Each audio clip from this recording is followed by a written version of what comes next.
Welcome to my YouTube channel എൻ്റെ വഴികൾ. ഏവർക്കും എൻ്റെ വഴികളിലേക്ക് സ്വാഗതം. ഗസ വെടിനിർത്തൽ കരാറിന്റെ രണ്ടാം ഘട്ട ചർച്ചകൾ ആരംഭിച്ചതായി ഹമാസ് അറിയിക്കുന്നു.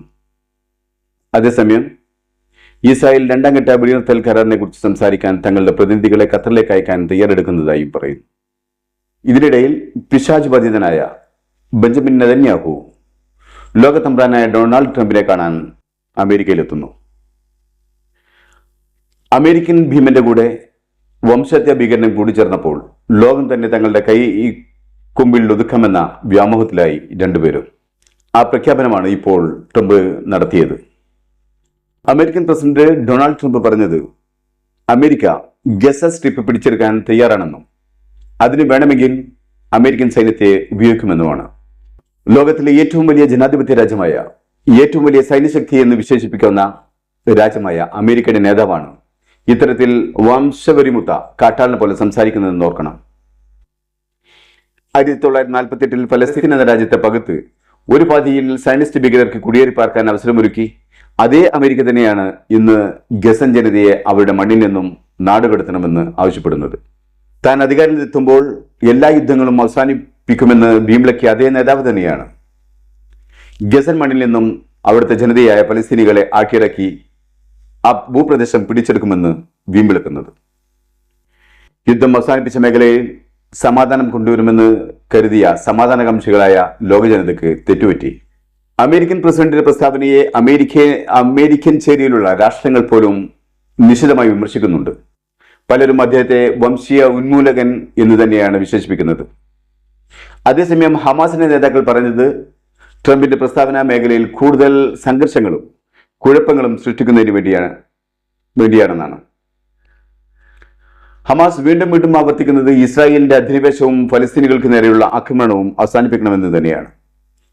അതേസമയം മേഖലയിലെ അമേരിക്കയുടെ സഖ്യകക്ഷിയായ സൗദി അറേബ്യ പറയുന്നത് അനധികൃതമായ കുടിയേറ്റത്തിലൂടെയും ഫലസ്തീനികളെ പുറന്തള്ളിക്കൊണ്ട് അവരുടെ രാജ്യം പിടിച്ചെടുത്ത് ഇസ്രായേലിന്റെ ഭൂവിസ്തൃതി കൂട്ടുകയും ചെയ്യാനുള്ള ശ്രമത്തിലൂടെ ഫലസ്തീനികളുടെ നിയമാനുസൃതമായ അവകാശത്തെ ഹനിക്കുന്ന ഒരു നടപടിയും സൗദി അംഗീകരിക്കുകയില്ല.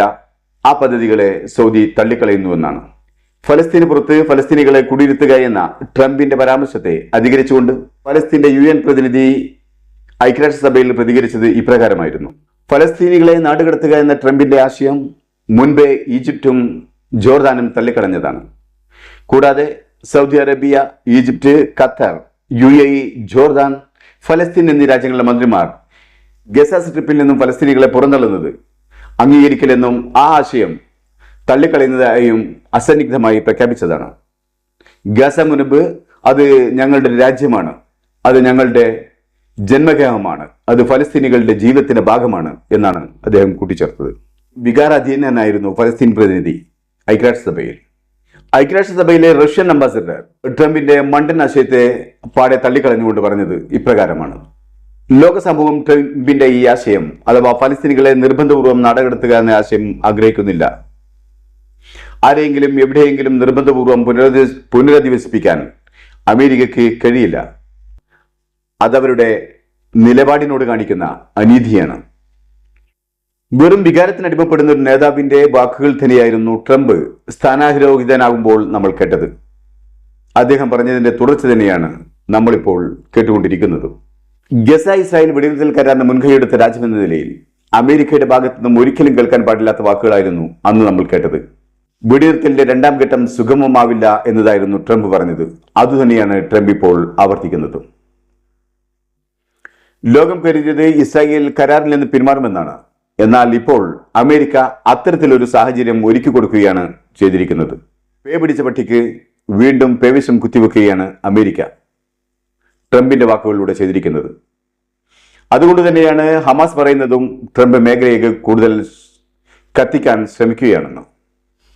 ട്രംപിന്റെ കമന്റുകൾ മൗഢ്യവും യുക്തിരഹിതവും അത് പ്രദേശത്തെ കൂടുതൽ എരിച്ചു കളയുന്നതുമാണെന്നാണ് ഹമാസ് പറഞ്ഞത്. വൈറ്റ് ഹൌസിൽ വംശഹത്യാവീരനായ ബെന്യമിൻ നെതന്യാഹുവിന്റെ അരികത്ത് നിന്നുകൊണ്ട് തന്നെയാണ് അമേരിക്കൻ പ്രസിഡന്റ് ലോകത്തിലെ ഏറ്റവും വലിയ മണ്ടത്തരം വിളിച്ചു പറഞ്ഞത് ഫലസ്തീനികളെ ഗസയിൽ നിന്ന് പുറത്താക്കി ഗസയെ പിടിച്ചെടുക്കുമെന്ന്. വെടിനിർത്തൽ കരാറിന്റെ 2 ഘട്ടങ്ങളിൽ അവസാനിക്കുമ്പോൾ ഗസയുടെ പുനർനിർമ്മാണം എന്ന പ്രക്രിയയെ വികലമാക്കാനാണ് ട്രംപ് ഉദ്ദേശിക്കുന്നത്. അതിനുവേണ്ടിയാണ് 2 മില്യൺ ഫലസ്തീനികളെ ജോർദാനോടും ഈജിപ്തിനോടും ഏറ്റെടുക്കാൻ ആവശ്യപ്പെട്ടത്. അതിനുവേണ്ടി അമേരിക്ക ഉണ്ടാക്കുന്ന പദ്ധതി സൗദി അറേബ്യയെ കൊണ്ടും മറ്റ് അറബ് രാജ്യങ്ങളെ കൊണ്ടും അംഗീകരിപ്പിക്കാമെന്ന വ്യാമോഹമായിരുന്നു അമേരിക്കയ്ക്ക്. ട്രംപിന്റെ തിരുവാമൊഴിഞ്ഞത് സസന്തോഷം അംഗീകരിച്ച് പ്രോത്സാഹിപ്പിക്കുകയാണ് ബെന്യാമിൻ നെതന്യാഹു ചെയ്തത്. നെതന്യാഹുവിന്റെ ആശ്വാസവചനം ട്രംപ് ഗസ എന്ന ഒരു തുണ്ട് ഭൂമി ഏറ്റെടുക്കുന്നതിലൂടെ ആ പ്രദേശം ടെററിസ്റ്റുകളില്ലാത്ത പ്രദേശമായി മാറുകയും മേഖലയിൽ സമാധാനം കളിയാടുകയും ചെയ്യുമെന്നാണ്. അതേസമയം ട്രംപ് ഗസയെ നരകമെന്ന് തന്നെയാണ് വിശേഷിപ്പിച്ചത്. ആ നരകത്തെ അമേരിക്ക കൈപ്പിടിയിലൊതുക്കി സ്വർഗതുല്യ രാജ്യമാക്കുമെന്നാണ് പറയുന്നത്. എന്നാൽ ആ സ്വപ്ന ലോകത്തേക്ക് ആ മണ്ണിന്റെ അവകാശികളായ ഫലസ്തീനികൾക്ക് ഒരു അവകാശവും ഉണ്ടായിരിക്കുകയില്ല. ട്രംപ് രൂപകൽപ്പന ചെയ്യുന്ന ഗസയെക്കുറിച്ച് ട്രംപിന് ചില സ്വപ്നങ്ങളുണ്ട്. ട്രംപ് വിഭാവനം ചെയ്യുന്ന ഗസയിൽ ലോകത്തിന്റെ നാനാതുറകളിൽ നിന്നുള്ള ജനങ്ങൾ ജീവിക്കും. വളരെയധികം സമ്പൽ സമൃദ്ധിയും ഐശ്വര്യത്തിലും ജനങ്ങൾ ആഹ്ലാദിച്ച് ഉല്ലസിക്കും. അവിടെ അന്താരാഷ്ട്ര നിലവാരമുള്ള അവിശ്വസനീയമായ സ്ഥലം തന്നെയായിരിക്കും. പക്ഷേ അവിടെ ഫലസ്തീനികൾ ഉണ്ടായിരിക്കുകയില്ല. എന്നാൽ അത്തരത്തിലൊരു സുഖവാസ കേന്ദ്രം ഒരുക്കാൻ ഫലസ്തീനികൾ പൂർണ്ണമായും കൊല്ലപ്പെടുക തന്നെ വേണ്ടിവരും. അവർ ജീവിച്ചിരിക്കുന്ന കാലത്തോളം ട്രംപിന്റെ സ്വപ്നം അസാധ്യമായിരിക്കും. ഹമാസ് പറയുന്നതും അതുതന്നെയാണ്. അമേരിക്ക മേഖലയിൽ കൂടുതൽ സംഘർഷമുണ്ടാക്കാനും കുഴപ്പമുണ്ടാക്കാനും ശ്രമിക്കുന്നുവെന്നാണ് ഹമാസ് പറയുന്നത്. എന്നാൽ ഗസയിലെ ജനങ്ങൾ, ഫലസ്തീനികൾ അമേരിക്കയുടെ ഈ പദ്ധതി ഒരിക്കലും അനുവദിക്കുകയില്ല. ഹമാസും ഗസയിലെ ജനങ്ങളും ആവശ്യപ്പെടുന്നത് ഇസ്രായേലിന്റെ കടന്നുകയറ്റവും ഫലസ്തീൻ ജനതയ്ക്ക് നേരെയുള്ള ആക്രമണവും അവസാനിപ്പിക്കുക എന്നതാണ്. സ്വന്തം നാട്ടിൽ നിന്ന് നാടുകടത്താൻ ഗസൻ ജനത അനുവദിക്കില്ല. 15 മാസത്തെ ബോംബിങ്ങിൽ പിടിച്ചുനിന്നവരാണ് ഗസൻ ജനത. സ്വന്തം മണ്ണിൽ നിന്നും മറ്റൊരു മണ്ണിലേക്ക് പറിച്ചു നടാൻ അത്തരത്തിലുള്ള പദ്ധതിയെ ഫലസ്തീൻ ജനത ഒരിക്കലും അംഗീകരിക്കുകയില്ല. അവരുടെ വേരുകൾ ആഴത്തിലൂടിയത് ഫലസ്തീന്റെ മണ്ണിലാണ്, ഗസയിലെ മണ്ണിലാണ്, വെസ്റ്റ് ബാങ്കിന്റെ മണ്ണിലാണ്, റഫയിലാണ്. ഫലസ്തീൻ എല്ലായിടത്തുമാണ്.